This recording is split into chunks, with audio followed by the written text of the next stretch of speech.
मोक्षमार्गस्य नेतारम् भेतारम् कर्मभूभृता ज्ञातारम् विश्वतत्त्वानाम् वन्दे तद्गुणलब्धये वन्दे तद्गुणलब्धये।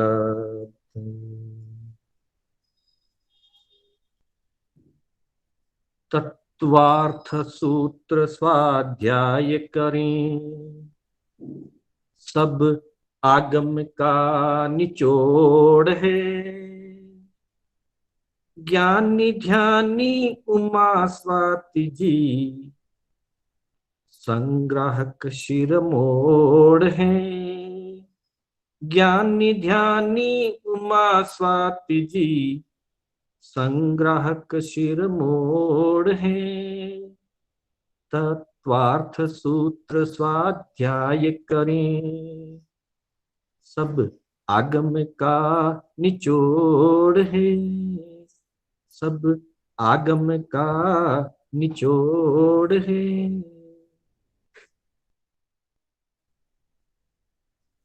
अनंत उपकारी आस्था के आयाम चरम तीर्थंकर श्रवण भगवान महावीर को वंदन। प्रभु की परंपरा में विचरण करने वाले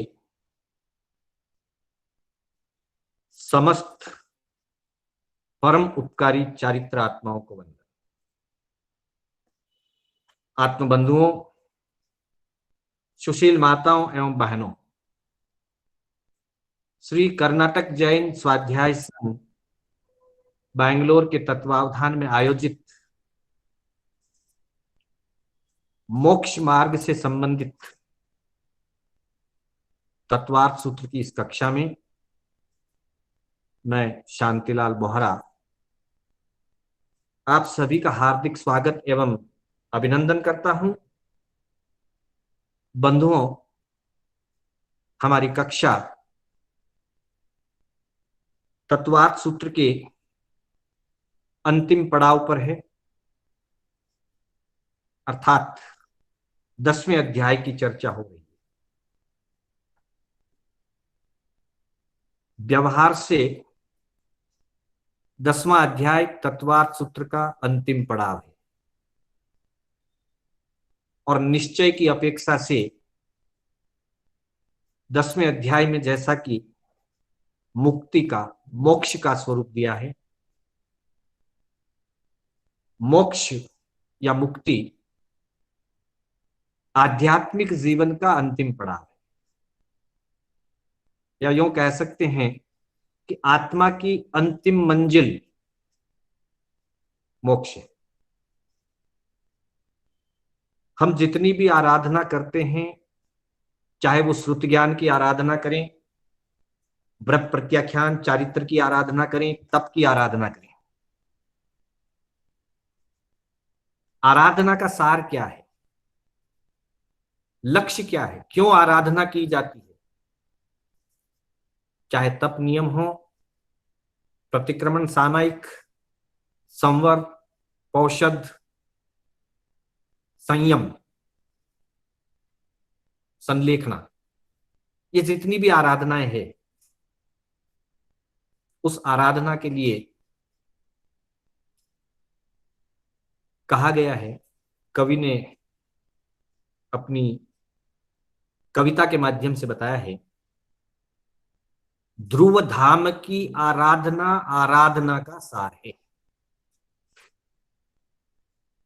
फिर एक बार ध्यान दीजिएगा, ध्रुव धाम की आराधना आराधना का सार है।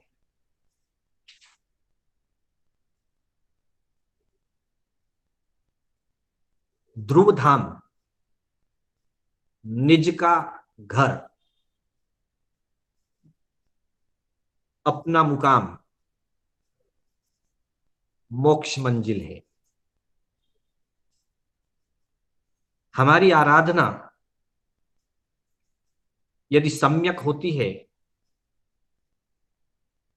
तो वह आराधना हमें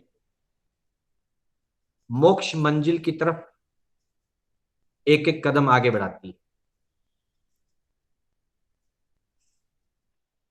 वही आराधना सारभूत है, क्योंकि आराधना का लक्ष्य मुक्ति है, मोक्ष है। आराधना का फल भी मोक्ष है। आत्मा का मूल स्वभाव भी मोक्ष है। और जब इन सब का समन्वय हो जाता है, आत्मा का मूल स्वभाव मुक्त, सहज मुक्त दशा आत्मा का सहज स्वभाव है, निज स्वभाव है। आराधना जितनी भी की जाए, धर्म आराधना के पीछे एकमात्र आशय या एकमात्र लक्ष्य जो होता है वह मुक्ति का होता है। मुक्ति के अतिरिक्त, कर्म निर्जरा के अतिरिक्त कोई भी लक्ष्य अगर होगा, कोई भी आशय अगर छिपा हुआ होगा, तो वह हमारी आराधना को कमजोर करेगा, हमारी आराधना को विकृत करेगा, हमारी आराधना निर्मल नहीं होगी। इसलिए आराधना का लक्ष्य मोक्ष है, आराधना का फल भी मोक्ष है। लक्ष्य हम निर्धारित करते हैं आराधना करने से पहले कि मैं अपने कर्मों से मुक्त होना चाहता हूं, मुक्ति को पाना चाहता हूं। यह साधक लक्ष्य निर्धारित करता है। और आराधना और साधना का फल मोक्ष है, यह प्रकृति के द्वारा निर्धारित है। यह स्वभाव से निर्धारित है, प्रकृति से निर्धारित है कि सम्यक दर्शन ज्ञान चारित्राणि मोक्ष मार्ग। सम्यक दर्शन ज्ञान और चारित्र से मोक्ष मार्ग की साधना होती है, और उस साधना का अंतिम पड़ाव मोक्ष है। मोह क्षयात, मोहनीय कर्म के क्षय होने से मोक्ष की प्राप्ति होती है। तो इस तरह से हम देखेंगे, जब तीनों एंगल से एक ही लक्ष्य निर्धारित हो जाता है, एक ही लक्ष्य बन जाता है मोक्ष, तब उस यात्रा में आगे बढ़ते बढ़ते जब मंजिल की प्राप्ति होती है, मंजिल पर पहुंचता है साधक अपनी, तो वो मंजिल मोक्ष के सिवाय कुछ और नहीं। और इसीलिए कहा ध्रुव धाम। संसार में हम जितने भी जन्म मरण करें, शरीर धारण करें, समय समय पर हम उन शरीरों का धारण करते हैं, जन्म और जीवन को धारण करते हैं, और समय समय पर वह छूटता जाता है। एक एक भाव और एक एक शरीर हम निरंतर धारण करते हैं, एक के बाद दूसरा, दूसरे के बाद तीसरा, चौथा, अनंत जन्म धारण किए, अनंत शरीर धारण किए, पर एक भी भव या शरीर या जीवन जो आज तक हमने धारण किया वो ध्रुव नहीं रहा, शाश्वत नहीं रहा, छूट गया। आयुष्य पूर्ति हुई, छूट गया। नए आयुष्य का उदय हुआ, बदल गया, दूसरे में बदल गया, तीसरे में बदल गया, इसलिए वो ध्रुव नहीं। ये शरीर ध्रुव नहीं है, यह चतुर्गति रूप संसार का जीवन ध्रुव नहीं। ध्रुव धाम तो एक ही है, मोक्ष। और इसीलिए कहा ध्रुव धाम की आराधना आराधना का सार है। जब हमारी आराधना ध्रुव धाम के लिए होती है, अर्थात मोक्ष के लिए जो हमारी आराधना होती है, वही आराधना सारभूत है, बाकी कोई आराधना सारभूत नहीं होगी। इसलिए तत्वार्थ सूत्र के अंदर सम्यक दर्शन ज्ञान चारित्राणि मोक्ष मार्ग, वहां से प्रारंभ किया और आगे बढ़ते हुए एक एक अध्याय, एक एक तत्व की चर्चा करते हुए आखिर में अंतिम पड़ाव ध्रुव धाम मोक्ष तक पहुंचने की बात हुई। तो ऐसे ध्रुव धाम की आराधना के स्वरूप तक हम पहुंचे हैं, उसके सम्यक ज्ञान और श्रद्धा तक हम पहुंचे। चलना अभी बाकी है, अभी आचरण बाकी है। गुरु ने राह बताई, अभी चलना है बाकी। मार्ग बता दिया आचार्य उमा स्वाति जी ने, मोक्ष की आराधना का मार्ग बता दिया। अब उस मार्ग पर हमको चलना है और चलते हुए हमें अपनी मंजिल प्राप्त करनी। तो बंधुओं, आज की कक्षा में हम चौथा, पांचवा और छठा सूत्र लेने जाएंगे। सबसे पहले हम इन सूत्रों का उच्चारण करेंगे।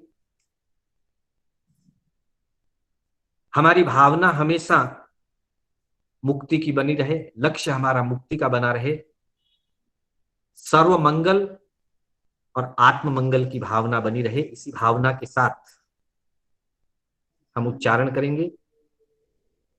औपशमिकादि भव्यत्वा भावाचान्यत्र केवल सम्यक ज्ञान दर्शन सिद्धत्वेभ्यः। चौथा सूत्र, औपशमिकादि भव्यत्वा भावाचान्यत्र केवल सम्यक ज्ञान दर्शन सिद्धत्वेभ्यः। पांचवा सूत्र है, तदनंतर मूर्ध्वम गच्छत्या लोकांतात्। तदनंतर मूर्ध्वम गच्छत्या लोकांतात्। और छठा सूत्र, पूर्व प्रयोगाद संगत्वाद बंध छेदात तथा गति परिणामा च तद्गति। पूर्व प्रयोगाद संगत्वाद बंध छेदात तथा गति परिणामा च तद्गति। इन तीन सूत्रों में मोक्ष की प्राप्ति किस प्रकार होती है, किन के होने से मोक्ष होता है और किन के ना होने से मोक्ष होता है, और फिर किस कारण से जीव ऊर्ध्व गमन करता है, मोक्ष को प्राप्त करता है, उसमें क्या क्या कारण होते हैं। इन तीन बातों की चर्चा। पहली बात, क्या होने से मोक्ष होता है। दूसरी बात, क्या छूटने से मोक्ष होता है। और तीसरी बात, जब जीव ऊर्ध्व गमन करता है तो कहां तक जाता है और ऊर्ध्वगमन करने के या जाने के क्या कारण है, क्यों ऊर्ध्वगमन करता है और कहां जाकर के रुक जाता है, क्यों रुक जाता है। इन तीन बातों की मुख्य रूप से चर्चा आज के इन तीन सूत्रों में होगी। तो पहले हम चौथे सूत्र की चर्चा करेंगे। चौथे सूत्र में कहा गया है औपशमिकादि भव्यत्वाभावाच्चान्यत्र केवल सम्यक्त्व ज्ञान दर्शन सिद्धत्वेभ्यः। संधि विच्छेद देखेंगे। औपशमिक आदि भव्यत्व अभावात् च अन्यत्र केवल सम्यक्त्व ज्ञान दर्शन सिद्धत्वेभ्यः। अर्थात दो बातें इसमें बताई कि किसके होने से और किसके छूटने से, किसके सद्भाव से मोक्ष होता है और किसके अभाव से मोक्ष होता है। तो कहा कि औपशमिक आदि, हमको याद होगा तत्वार्थ सूत्र का दूसरा अध्याय। तत्वार्थ सूत्र के दूसरे अध्याय में हमने जीव के 5 भावों की चर्चा की थी। औपशमिक शायिको भावो मिश्रश्च जीवस्य स्वतत्व मौदयिक पारिणामिकौ च, ये दूसरे अध्याय में हमने चर्चा की थी। 5 भाव बताए। औपशमिक भाव, शायिक भाव, शायोपशमिक भाव, औदयिक भाव और पारिणामिक भाव। ये जीव के 5 भाव, जिनमें कर्मों के उदय से कुछ चीजें प्राप्त होती है, कुछ चीजें कर्मों के उपशम से मिलती है, कुछ क्षय से मिलती है, कुछ क्षयोपशम से मिलती है, और कुछ चीजें कर्मों का संबंध ना रख करके स्वभाव से होती है, जैसे भव्यत्व या अभव्यत्व या जीवत्व, ये स्वभाव से होता है, और बाकी की चीजें कर्मों के उदय या क्षय, उपशम या क्षयोपशम से प्राप्त। उसी दूसरे अध्याय का यहां संबंध जोड़ा है। औपशमिक आदि अर्थात औपशमिक आदि जो भाव हैं, उन औपशमिक आदि भावों के अभाव होने पर, अर्थात जब औपशमिक भाव ना रहे, उदय भाव ना रहे और क्षयोपशम भाव भी ना रहे, जब 3 भावों का अभाव हो जाए, यानी कि कर्म उपशम हुए हुए नहीं रहने चाहिए। औपशमिक का मतलब है कर्म दबे हुए। अगर कर्म दबे हुए हैं तो अभी मोक्ष नहीं होगा। अथवा क्षयोपशम, कर्म हल्के हो गए, कर्म हल्के हो गए तब भी मोक्ष नहीं होगा। अथवा औदयिक, कर्मों का उदय अगर चल रहा है तब भी मोक्ष नहीं होगा। इसलिए कर्मों के उपशम होना, क्षयोपशम होना या उदय होना, ये तीनों चीजें पूरी खत्म हो जानी चाहिए। ना कोई कर्म दबा हुआ रहे, ना कोई कर्म हल्का सा रहे, और न किसी कर्म का उदय रहे। 8 कर्मों में से किसी भी कर्म का उदय ना रहे, घाती कर्मों का क्षयोपशम हुआ हुआ हल्का स्वरूप भी ना रहे, और मोहनीय कर्म दबा हुआ भी ना रहे। इन तीनों का अभाव हो जाना चाहिए। शायिक भाव रहेगा, कर्मों के क्षय होने को शायिक भाव कहते हैं। 3 भावों का अभाव, शायिक भाव का होना, 4 भाव हो गए। 5वां भाव है पारिणामिक। पारिणामिक भाव में 3 भेद हमने चर्चा की थी, हमको ध्यान होगा। भव्यत्व, अभव्यत्व और जीवत्व। और तभी हमने इस बारे में जानकारी प्राप्त की थी कि कोई जीव स्वभाव से भव्य होता है, मोक्ष जाने की योग्यता वाला भवी होता है, और कोई कोई जीव स्वभाव से अभवी होता है, जिसमें मोक्ष जाने की योग्यता नहीं होती। और किसी भी जीव में भव्यत्व हो तो अभव्यत्व नहीं होता है, और अभव्यत्व हो तो भव्यत्व नहीं होता। तीसरा जो भेद पारिणामिक भाव का जीवत्व है, जीव भव्या भव्यत्वादि नीच, 9वां सूत्र दूसरे अध्याय। जीवत्व जीव का स्वभाव है, वो सदा काल रहेगा, चाहे वो नरक में जाए, निगोद में जाए, एकेंद्र में जाए, पंचेंद्र में जन्मे, मनुष्य बने, देव बने, अथवा मोक्ष चला जाए, जीवत्व रहेगा। जीव का स्वभाव जीवन है, जीवत्व है, वो सदा काल है। लेकिन भव्यत्व और अभव्यत्व में से कोई एक होता है किसी भी जीव। जो भवी होते हैं वो अभवी नहीं होते, और जो अभवी होते हैं वो भवी नहीं होते। तो अभवी मोक्ष जाते ही नहीं, इसलिए उनकी चर्चा ही नहीं होगी। मोक्ष जाते हैं भवी जीव। अब यहां एक बात भी है, भव्यत्व अभावात, भव्यत्व भी अभाव हो जाए, मतलब औपशमिक कर्मों का उपशम होना खत्म हो गया, अब कोई कर्म दबे हुए नहीं रहे। कर्मों का सयोपशम खत्म हो गया, अब कोई कर्म हल्के या भारी नहीं रहे। कर्मों का उदय नष्ट हो गया, किसी भी कर्म का उदय नहीं रहा। 8 कर्म में से किसी भी कर्म का न उदय है, न हल्का, न भारी, न दबा हुआ, न प्रकट, किसी भी प्रकार का कर्म का उदय नहीं, सब कर्मों का अभाव हो। और साथ ही भव्यत्व, मोक्ष जाने की योग्यता भी उपयोग में आ गई। जो चीज उपयोग में आ जाती है वो खत्म हो जाती है, फिर उसका अभाव हो जाता है।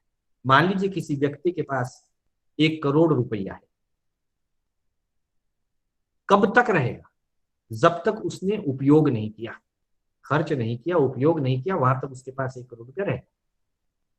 उसने खर्च करना शुरू किया और करोड़ रुपया खर्च कर दिया,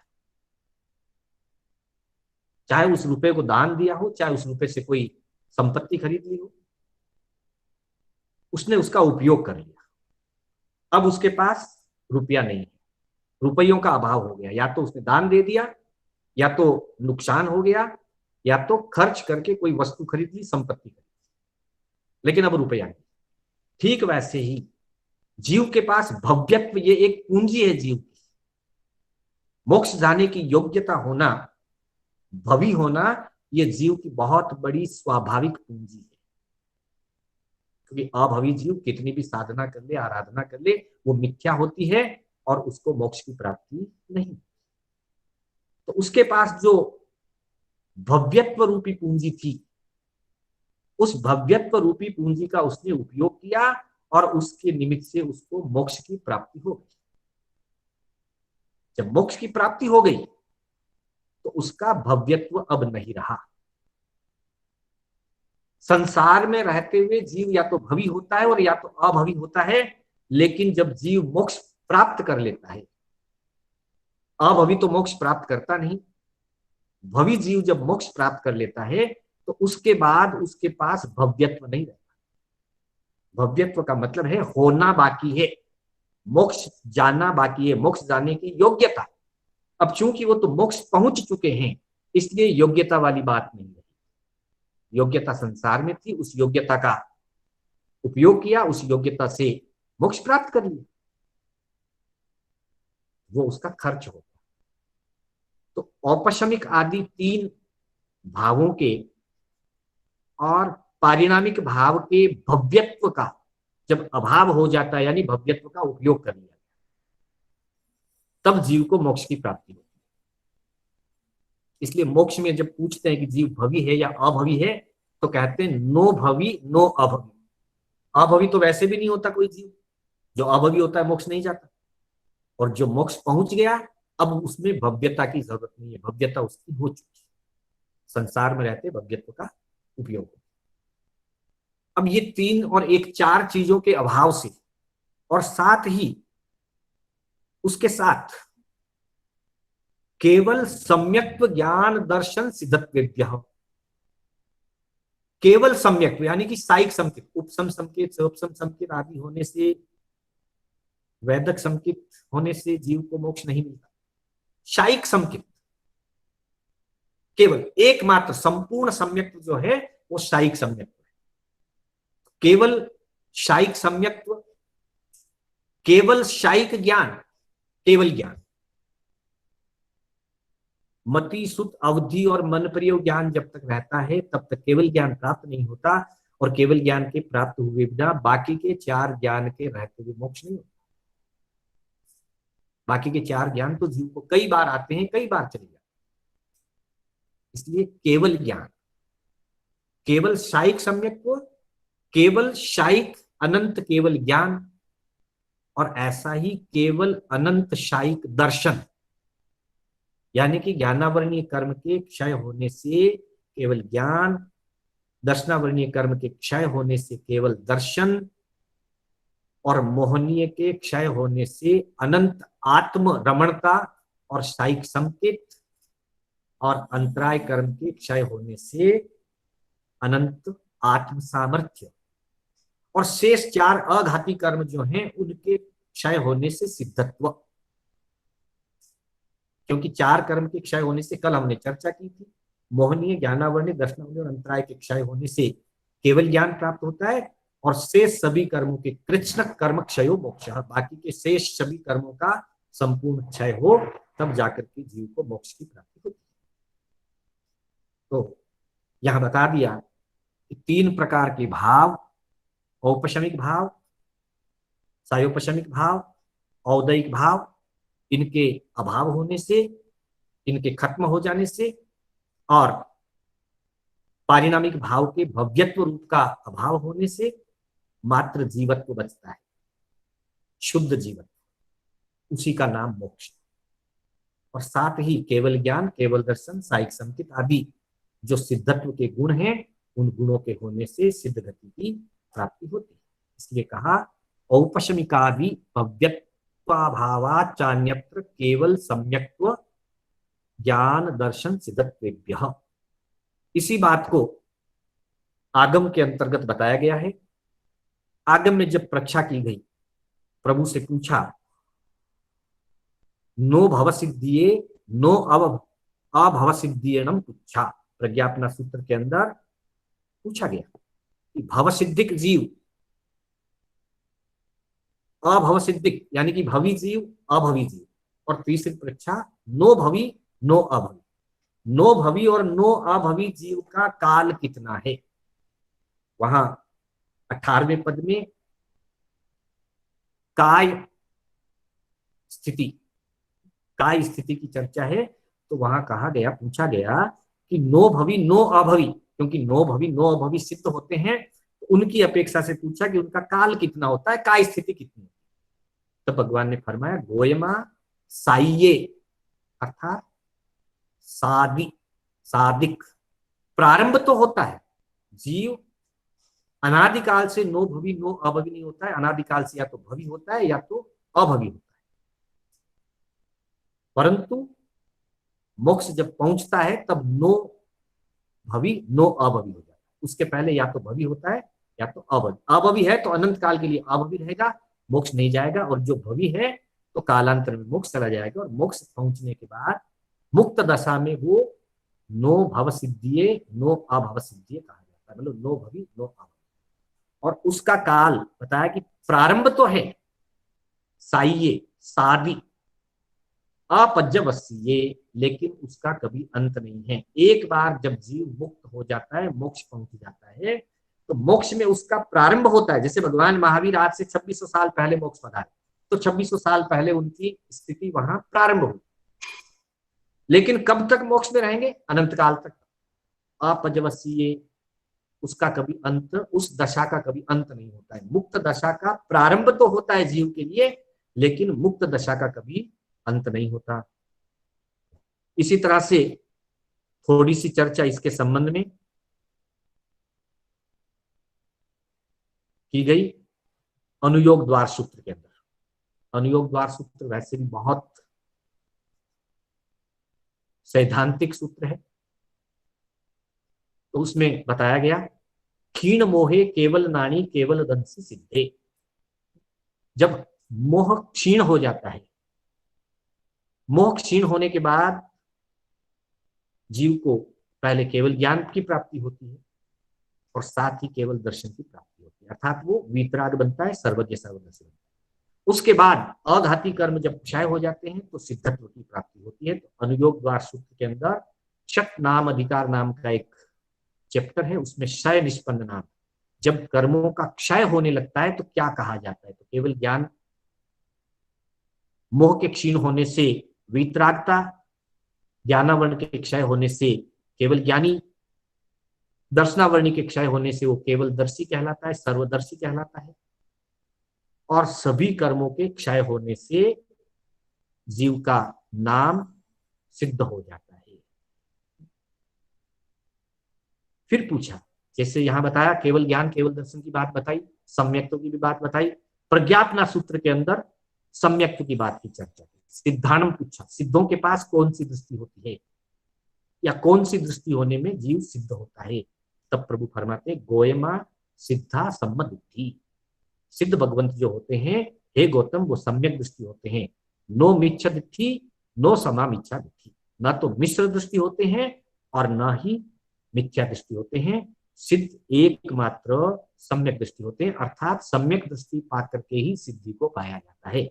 मिथ्या दृष्टि के रहते और मिश्र दृष्टि के रहते सिद्धत्व की प्राप्ति नहीं होती। इस तरह से चौथे गुणस्थान के चौथे सूत्र के अंतर्गत जीव को सिद्धत्व किस किस कारणों के होने और न होने से होता है उसकी चर्चा की। पांचवें और छठे सूत्र में बताया गया है कि जब मोक्ष की प्राप्ति होती है तो वो कैसे गमन करता है और क्यों गमन करता है, कारण क्या है। तो पहले पांचवें सूत्र में बताया तदनंतर मूर्ध्वम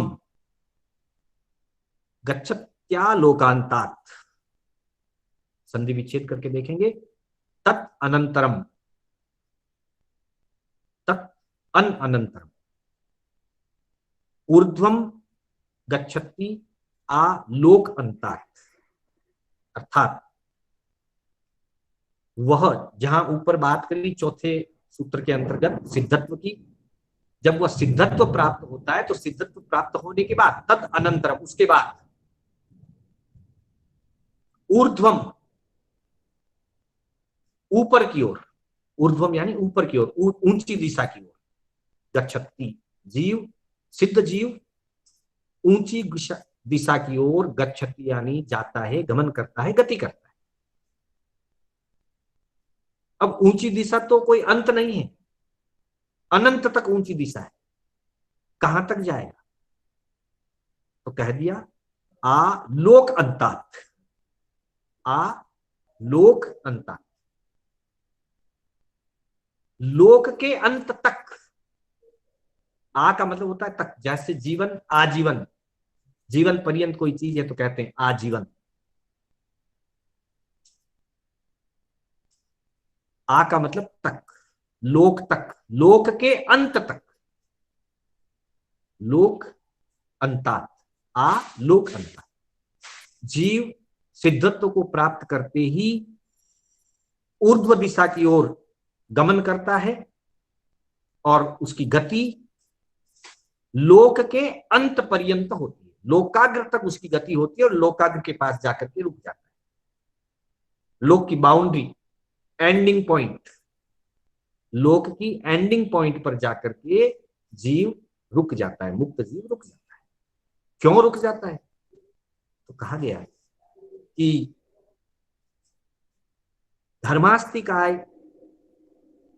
पांचवें अध्ययन में हमने पढ़ा था, गति सहायक, गति स्थिति उपग्रहो धर्मा धर्मयो, ये सूत्र हमने पांचवें अध्ययन में पढ़ा था अजीव के स्वरूप में। गति स्थिति उपग्रह, गति में और स्थिति में क्रमशः धर्मास्तिका और अधर्मास्तिकाय सहयोगी है। गति में धर्मास्तिकाय सहयोगी है और रुकने में अधर्मास्तिकाय सहयोगी, और धर्मास्तिकाय अधर्मास्तिकाय सभी द्रव्य लोक पर्यंत है, लोक के बाहर, लोक की सीमा के आगे न धर्मास्तिकाय है न अधर्मास्तिकाय है, न जीव न पुद्गल न गति, कुछ मात्र आकाश है, अलोक आकाश।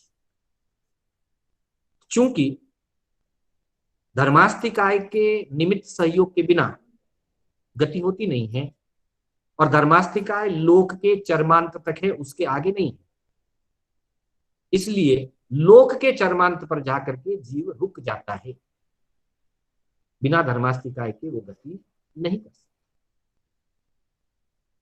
तब इस पूरे सूत्र का अर्थ हो जाएगा कि जीव जब सिद्धत्व को प्राप्त करता है तो सिद्धत्व को प्राप्त करने के अनंतर यानी कि ठीक बाद जैसे ही उसके 8 कर्म क्षय होते हैं सिद्धत्व की प्राप्ति होती है और अगले ही समय में एक समय की भी देरी नहीं होती। इसलिए अनंतरम, अंतर नहीं पड़ता, एक सेकंड, एक पल, एक समय, पलक झपकने में असंख्यात समय होते हैं, उसमें का एक समय का भी अंतर नहीं। इधर 8 कर्म क्षय हुए और अगले ही समय में जीव ऊर्ध्वम गच्छति, ऊर्ध्व दिशा में गमन करता है, ऊर्ध्व दिशा में गति करता है। कहां तक करता है? लोक अंत, लोक के अंत तक, यानी कि लोकाग्र पर जाकर के रुक जाता है। एक समय लगता है, एक समय के काल में जीव यहां से निकलता है और एक समय में लगभग 7 रज्जु, ऊंचे लोक की लगभग 7 रज्जु की जो दूरी है यहां से सिद्ध क्षेत्र की, एक समय के अंतर्गत वो प्राप्त कर देता है। यही बात ज्ञाता धर्म कथांग के अंतर्गत एक उदाहरण के माध्यम से समझाया गया। ज्ञाता धर्म कथांग सूत्र का पहला सूत्र स्कंद फर्स्ट पार्ट और फर्स्ट पार्ट का 6ठा अध्ययन, तुम्ब नाम का अध्ययन, तुम्बा जिसको तुमड़ी बोलते हैं, तुम्बा बोलते हैं हम लोग, उस तुम्बे के अध्ययन के 6ठे सूत्र में ये बात बताएगी कि एवमेव गोयमा जीवा पाणाई वाय वेर्मणेनम जाब मिच्छादंसन सल्ल वेर्मणेनम अनुपूवेणम अट्ठ कम्म पगडियो खवेत्ता गगन तल मुप्पइत्ता उप्पिम लोयग पैठाना भवंती। एक रूपक दिया है ज्ञाता धर्म कथांग, जैसे कि कथा शास्त्र है, धार्मिक कथाओं का अध्ययन है वो, तो उस धर्म कथा अध्ययन के अंदर 8 कर्मों के स्वरूप को समझाने के लिए एक तुम्बे का उदाहरण दिया गया 6ठे अध्ययन, कि जैसे एक तुम्बा है और उस तुम्बे के ऊपर लेप लगा दिए जाएं, तेल का, मिट्टी का, कपड़े का, एक के बाद दूसरा, दूसरे के बाद तीसरा, तीसरे के बाद चौथा, 8 लेप लगा दिए और 8 लेप लगा करके उसको धूप में सूखने के लिए रख दिया और पूरा जब सूख गया, कड़क हो गया, मिट्टी, कपड़ा, तेल सब उसके ऊपर अच्छी तरह से बंध को प्राप्त हो गया, अच्छी तरह से जुड़ गया, चिपक गया। अब उस तुम्बे को अगर किसी तालाब, पोखर, जलाशय में ले जाकर के पानी की सतह पर छोड़ दे तो वो तुम्बा उस पानी के अंदर डूब जाएगा और जलाशय के तल में चला जाएगा, बॉटम तक चला जाएगा। वैसे तो तुम्बा लकड़ी का होता है, लकड़ी का क्या, फल का होता है, सूखने के बाद वो लकड़ी का हो जाता है। तुम्बा एक फल है, सूखने के बाद लकड़ी, तुम्बा हल्का होता है, तैरता है पानी पर, लेकिन उस पर 8 लेप लगा दिए गए। 8 लेप लगाने के कारण वो भारी हो गया और भारी हो जाने के कारण वो क्या हो गया, पानी में जाके डूब गया, नीचे बैठ गया। अब धीरे धीरे धीरे धीरे पानी के कारण उसकी मिट्टी गलती है, उसके लेप उखलते हैं, जितने जितने लेप उखलते जाते हैं मिट्टी गलती जाती है, तुम्बा हल्का होता जाता है, थोड़ा थोड़ा थोड़ा थोड़ा ऊपर। और जैसे ही सारी मिट्टी का लेप, कपड़े का लेप, तेल आदि सारी चीजें उसकी निकल गई, पानी में गड़ गई सब, तुम्बा सिर्फ तुम्बा रह गया, तो वो फिर वापस पानी के ऊपर आ जाता। ठीक वैसे ही जीव प्राणातिपात आदि 18 पापस्थान, एवमेव गोयमा जीवा पाणाइवाय वेर्मणेनम जाव मिच्छा दंसन सल्ल वेर्मण, प्राणातिपात से लेकर मिच्छा दर्शन शल्य तक 18 पापों का जब जीव वेर्मणम यानी त्याग कर देता है, 18 पापों का त्याग करने से क्रमशः 8 प्रकार की जो कर्म प्रकृतियां बंधी हुई है, 8 कर्मों का जो लेप आत्मा पर लगा हुआ है, जैसे ही हम 18 पापों का त्याग करते हैं, लेप ढीला होने लगता है, कर्म बंधन घटने लगता है और होते होते संपूर्ण कर्म क्षय हो जाते हैं, पाप पूर्ण रूप से हमने पाप का त्याग कर दिया, हम निष्पाप हो गए। हम निष्पाप होते ही निष्कर्म हो जाए, कर्मों से मुक्त हो जाए। अट्ठ कम पैडियो, 8 प्रकार की कर्म प्रकृतियों को खवेत्ता, क्षय करते ही। गगन तल मुप्पयिता, गगन कहते हैं आकाश को, अर्थात लोक का अंतिम हिस्सा। लोकाग्र तक जीव पहुंच जाता है। उपिम लोयज्ञ पैठाना भवंती, वह जीव, मुक्त जीव लोकज्ञ या लोयज्ञ, लोकाग्र पर पैठाना, प्रतिष्ठित हो जाता है, पहुंच जाता है, स्थिर हो जाता है। तो जैसे तत्वार्थ सूत्र में कहा, ऊर्ध्वम गच्छति आ लोक अंतात, ऊर्ध्व दिशा में लोक के अंत तक जीव जाता है, मुक्त जीव। यही बात ज्ञाता धर्म कथांग के अंदर भी बताई गई है। अब क्यों ऊपर जाता है, नीचे क्यों नहीं जाता, साइड में क्यों नहीं जाता, कौन लेकर के जाता है? क्योंकि संसार में बहुत सारी मान्यताएं हैं। कुछ लोग कहते हैं यमराज आते हैं लेकर जाने के लिए, कुछ लोग कहते हैं विमान आता है लेकर जाने के लिए,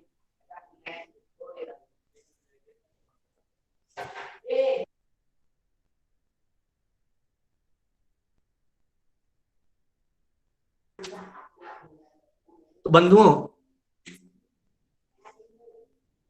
कौन ले जाएगा, कैसे जाता है जीव ऊपर? तो छठे सूत्र में इसकी चर्चा की गई है। छठे सूत्र में बताया गया है, पूर्व प्रयोगाद संगत्वाद बंध छेदा तथा गति परिणामात च तदगति ही। वह गति क्यों होती है, ऊपर की ओर गति क्यों होती है, किन कारणों से होती है? तो कहा पूर्व प्रयोगात, जीव के पूर्व प्रयोग से, असंगत्वात, जीव के सभी संग छूट जाने से, असंग हो जाने से, असंगत्वात। फिर बताया बंध छेदात, बंधनों का छेद हो जाने से, बंधनों के नष्ट हो जाने से। फिर बताया तथा गति परिणामात, और जो उसकी गति परिणाम है, जीव का परिणाम है ऊर्ध्वगमन करना, स्वभाव है, तद गति ही, इन कारणों से वो ऊर्ध्व गति होती है। यानी कि पूर्व प्रयोग, असंगत्व, बंध छेदा और तथागति परिणाम, ये 4 मुख्य कारण बताए हैं। इन 4 मुख्य कारणों से, आगम में 6 कारण बताए हैं विस्तार पूर्वक। पूर्व प्रयोग, जीव हमेशा गमन करता रहा है, जैसे आयुष्य पूरा हुआ गमन करता है एक भव से दूसरे भव की ओर। क्योंकि उस समय कर्मों का बंध रहता है और जीव के साथ शरीर का संग जुड़ा हुआ रहता है। शरीर का संग होने से और कर्मों के बंधन के कारण से वो नरक, तिर्यंच, मनुष्य, देवगति में जाता है या पुनः मनुष्य बनता है। लेकिन जब संग खत्म हो गया, शरीर का संग छूट गया, कर्मों का बंधन छूट गया, बंध छेदा, बंध छूट गया, बंध का छेद हो गया, एक भी कर्म से बंधा हुआ नहीं है अब जीव, और शरीर आदि किसी का भी उसके संग नहीं है, राग द्वेष का संग नहीं है, सभी चीजों से वो असंग हो गया है। तब जैसे ही वो शरीर से छूटता है, शरीर छूटते ही तथागति परिणाम, उसका स्वभाव है जीव का, इस शरीर से छूटते ही वो गमन करता है, ऊपर उठता है। इसलिए इन कारणों से जीव मुक्त होते ही, मोक्ष की प्राप्ति होते ही, कर्मों से मुक्त होते ही जीव सहज स्वभाव से ऊपर उठता है। किसी को लाने की जरूरत नहीं है, किसी को ले जाने की जरूरत नहीं है, किसी को फोर्स देने की जरूरत नहीं है, किसी को यहां से धक्का देकर भेजने की जरूरत नहीं है, ऊपर से किसी को खींच कर ले जाने की जरूरत नहीं। इसके लिए एक उदाहरण दिया कि जैसे कुम्हार जब मटके बनाता है तो उसका साधन होता है एक प्लेटफॉर्म, चाक बोलते हैं जिसको, गोल चक्रा होता है चाक। उस चाक को एक बार फोर्स देकर के घुमा दिया जाता है और घुमाने के बाद फोर्स छोड़ दिया जाता है। जब फोर्स छोड़ दिया जाता है फिर भी वो जब तक उसको कोई रुकावट ना आए वहां तक वो काफी समय तक बिना फोर्स के घूमता रहता है। इसी का नाम है पूर्व प्रयोग। साइंस भी इस बात को मानती है। जैसे किसी सैटेलाइट आदि को जब अंतरिक्ष में भेजा जाता है तो यहां से वहां तक भेजने में शक्ति की जरूरत होती है, फोर्स की जरूरत होती है। एक बार जब वो उस विशेष स्थान विशेष पर पहुंच जाता है जहां भार का दबाव नहीं है, वायुमंडल का दबाव नहीं है, भार का दबाव नहीं, ऐसे ऊंचाई पर जब पहुंच जाता है तो फिर वो बिना फोर्स के अपने आप घूमता रहता है। वहां तक पहुंचने के लिए पहले फोर्स चाहिए, उसके बाद फोर्स नहीं चाहिए। ठीक वैसे ही संसार में जब तक जीव गमन करता है तब तक कर्मों का फोर्स चाहिए, अनुपूर्वी कर्म चाहिए, कार्बन का योग का फोर्स चाहिए। ये शुरू से उसके साथ रहा होता रहा है। लेकिन जब सभी कर्मों से मुक्त हो जाता है, हल्का हो जाता है, कर्मों से बिल्कुल हल्का हो गया, तब जैसे ही पूर्व शरीर से छूटता है, छूटते ही अपने आप ऊपर की ओर उसकी गति होती है। दूसरा उदाहरण बताया कि जैसे कोई आग का फूल हो, आग के फूल से जब वो दाना फूटता है तो उसमें से जो आग का फल निकलता है हल्का होता है, वो भी रुई की तरह। तो उस फली के फूटते ही अपने आप वो आग का फल जो है हवा में, आकाश में उड़ता है। ठीक वैसे ही यहां पूर्व शरीर से उसको जो फोर्स मिलता है छूटते ही, उस फोर्स से ही वो ठेठ लोकाग्र तक पहुंच जाता है, क्योंकि उसमें अब शरीर का और कर्मों का बंध या संग नहीं है। सब चीजों का संग उसका छूट गया है, कर्मों का बंधन छिन्न भिन्न हो गया, कर्मों का बंधन छिप गया है और सहज स्वभाव है जीव का ऊर्ध्वगमन करना, इसलिए वह उस प्रकार की गति को करता है। भगवती सूत्र के अंतर्गत गौतम स्वामी ने इसके बारे में प्रश्न पूछा। अत्रिणम भंगते अकमस गति प्रणायति।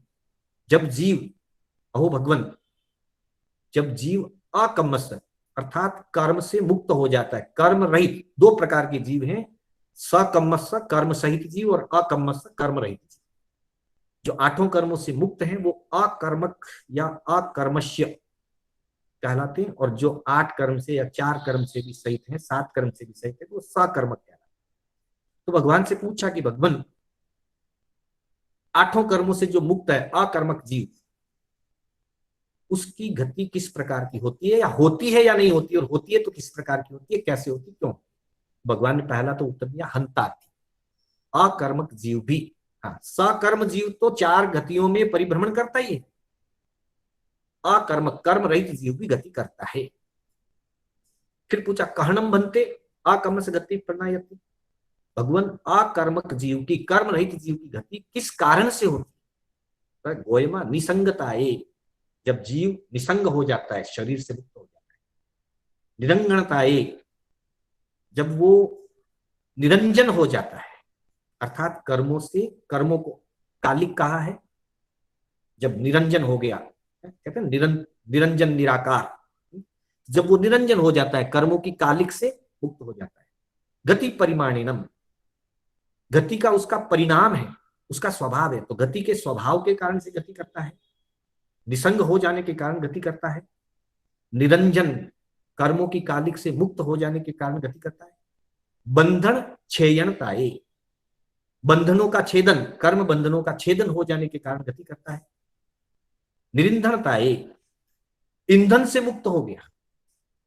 इसका उदाहरण दिया आगम के अंदर, ईंधन मुक्त होने पर जैसे कहीं आग लगती है तो आग नीचे रहती है और धुआं ऊपर चला जाता है, तो उसी को कहा निरंजनता है। धुएं में ईंधन नहीं है तो वो निरंजन है। जैसे ईंधन से मुक्त धुआं ऊपर जाता है, वैसे ही कर्मों से मुक्त आत्मा ऊपर जाता है। फिर कहा पूर्व प्रयोग के कारण, वही जिसकी चर्चा हमने अभी की थी कि शरीर से छूटते ही जीव स्वभाव से ऊपर जाता है पूर्व प्रयोग के कारण। इस तरह से तत्वार्थ सूत्र में मुख्य 4 कारण बताए, यहाँ 2 अधिक कारण बता करके निसंगताएं, निसंगता के कारण, निरंजन हो जाने के कारण, गति स्वभाव के कारण, बंध छेदन हो जाने के कारण, ईंधन से मुक्त हो जाने के कारण, आत्मा में कषायों का ईंधन है वो ईंधन से मुक्त हो गया, और पूर्व प्रयोग के कारण अकर्मस्थ गति पनायति, अकर्म जीव की, कर्म रहित जीव की भी गति होती है। इस तरह से आज के 3 सूत्रों में हमने सिद्ध की गति किस प्रकार होती है, जीव यहाँ से कैसे सिद्ध गति को जाता है, किस प्रकार जाता है, इसकी चर्चा की। इसके संबंध में कुछ और चर्चा भी है जिसकी हम चर्चा अगली क्लास में करेंगे। आज समय हो चुका है, 2-4 मिनट ज्यादा हो गया है, तो मैं पुनः आप सभी का हार्दिक आभार व्यक्त करता हूं, और मेरे बोलने में कोई स्खलना हुई हो अथवा कोई जिनाज्ञा विपरीत कथन हुआ हो तो उसके लिए मैं आत्मसाक्षी से, आप सभी की साक्षी से और संघ एवं पंच परमेष्टि की साक्षी से भिक्षामि दुक्कडम करते हुए अपने शब्दों को विराम देता हूं।